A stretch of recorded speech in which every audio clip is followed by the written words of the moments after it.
आज हम मानव विकास के सफर को समझने की कोशिश करेंगे और ये सारी बातें जो हम करेंगे वो इंदिरा गांधी राष्ट्रीय मुक्त विश्वविद्यालय यानी इग्नू की एकेडमिक सामग्री पर आधारित हैं, जो हमें ये समझने में मदद करेगा कि हम समय के साथ कैसे विकसित होते हैं।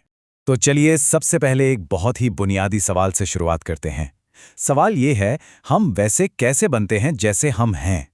ये एक ऐसा सवाल है जो हम सबके मन में कभी ना कभी आता है और इसका जवाब ना हमारे जीवन के शुरुआती दिनों में ही छिपा हुआ है। हमारी जो जिंदगी है ना, उसकी कहानी एक साथ नहीं लिखी जाती। ये अलग अलग स्टेजेस में सामने आती है और हर स्टेज पिछले वाले पर टिका होता है, बिल्कुल एक बिल्डिंग की तरह जिसे मंजिल दर मंजिल बनाया जाता है। तो चलिए जरा और करीब से देखते हैं कि आखिर ये इमारत बनती कैसे है। और देखिए, किसी भी इमारत की तरह सबसे जरूरी हिस्सा क्या होता है? उसकी नींव, है ना? इंसान के विकास में भी ये नींव बचपन में, मतलब बाल्यावस्था के दौरान रखी जाती है। यही वो टाइम है जब किसी भी इंसान का एक तरह से ब्लूप्रिंट तैयार हो जाता है।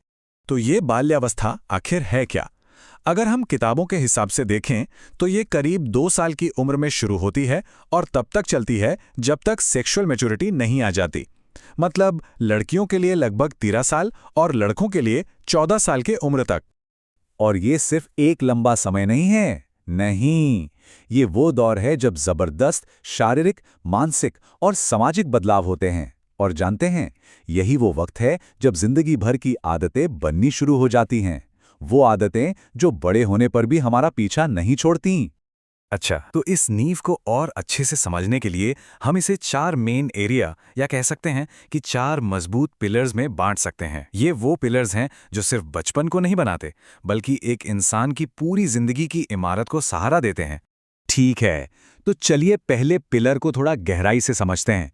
फिजिकल डेवलपमेंट यानी शारीरिक विकास। ये शायद वो बदलाव है जो हमें सबसे साफ साफ दिखाई देता है, और सच कहूं तो ये होता भी कमाल का है। इस दौरान शरीर का हर हिस्सा बदलता है, हाइट और वजन बढ़ता है, बॉडी का प्रोपोर्शन बदलता है और यहां तक कि बॉडी टाइप भी साफ होने लगता है। मतलब कोई नरम और गोल है या मस्कुलर है या फिर दुबला पतला। हड्डियां और मांसपेशियां भी मजबूत होती हैं और हाँ, दूध के दांत टूटकर पक्के दांत आ जाते हैं। अब इस ग्रोथ की रफ्तार को समझने के लिए जरा इस नंबर पे ध्यान दीजिए।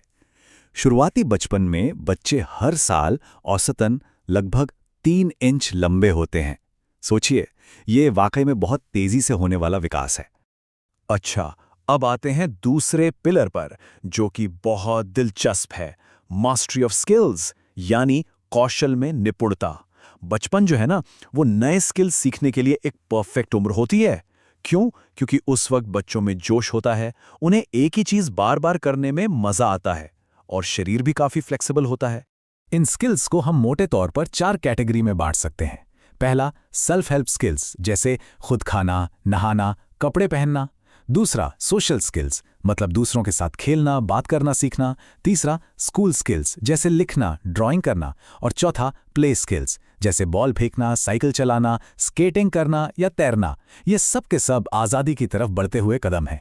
चलिए अब तीसरे पिलर पर आते हैं, इमोशनल डेवलपमेंट। और ये शायद सबसे मुश्किल पिलर्स में से एक है। बचपन के जो इमोशंस होते हैं ना, वो बहुत इंटेंस होते हैं। ये वो दौर है जब भावनाएं बहुत ज्यादा हावी हो सकती हैं और उन्हें मैनेज करना सीखना अपने आप में एक बहुत बड़ा काम है। बच्चे जो मेन इमोशंस महसूस करते हैं वो हम सब जानते ही हैं। गुस्सा, डर, जलन, जिज्ञासा, खुशी, दुख और प्यार। हैं तो ये इमोशंस यूनिवर्सल, लेकिन जो चीजें इन्हें ट्रिगर करती हैं और जिस तरह से बच्चे ने दिखाते हैं वो इस स्टेज में बहुत यूनिक होता है। जरा इस बारे में 1 मिनट सोचिए।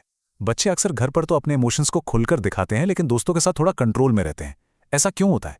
क्योंकि वो सोशल प्रेशर को समझने लगते हैं और अपने दोस्तों के ग्रुप में एक्सेप्ट होने के लिए इमोशंस पर कंट्रोल करना सीखना शुरू कर देते हैं।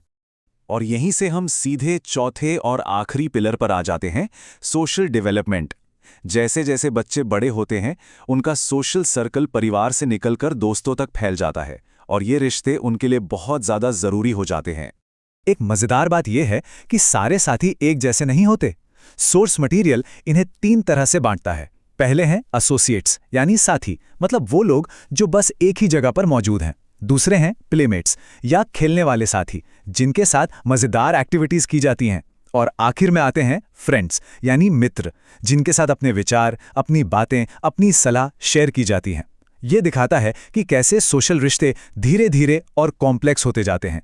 तो हमने ये देख लिया कि बचपन में ये 4 पिलर्स कैसे बनते हैं और आपस में जुड़ते हैं। लेकिन इस मजबूत नींव का असली मकसद क्या है? ये हमें जिंदगी के अगले और अक्सर ज्यादा मुश्किल पड़ावों के लिए तैयार कैसे करती है? चलिए अब जरा पूरी तस्वीर पर नजर डालते हैं। इंसान की जिंदगी को इन मेन स्टेजेस में देखा जा सकता है: बाल्यावस्था, फिर किशोरावस्था, फिर युवावस्था और आखिर में वृद्धावस्था। हर स्टेज पिछले स्टेज की नींव पर खड़ा है और इसमें कोई शक नहीं कि बाल्यावस्था सबसे जरूरी शुरुआती पॉइंट है। तो इस पूरी बातचीत का निचोड़ क्या है? मतलब हम इससे क्या सीख सकते हैं? तो इस पूरे डिस्कशन का जो सबसे बड़ा टेक अवे है ना, वो इस एक लाइन में छिपा है, जो सीधे सोर्स मटेरियल से है। कई विकासात्मक कार्यों की नींव बाल्यावस्था में रखी जाती है। मतलब हमारे स्किल्स, हमारे रिश्ते और हम कौन हैं इसकी समझ, इन सब की जड़ें हमारे शुरुआती सालों में ही होती हैं। और ये हमें एक आखिरी सवाल के साथ छोड़ जाता है। अगर बचपन हमारा ब्लूप्रिंट तैयार करता है, तो जो फाइनल स्ट्रक्चर बनता है उसे हम असल में कितना बदल सकते हैं? ये गहरा सवाल है जो हमें सोचने पर मजबूर करता है कि हम असल में कौन हैं और हम क्या बन सकते हैं। आज की ये सारी जानकारी इंदिरा गांधी राष्ट्रीय मुक्त विश्वविद्यालय की अकादमिक सामग्री पर आधारित थी। हमारे साथ जुड़ने के लिए बहुत बहुत शुक्रिया।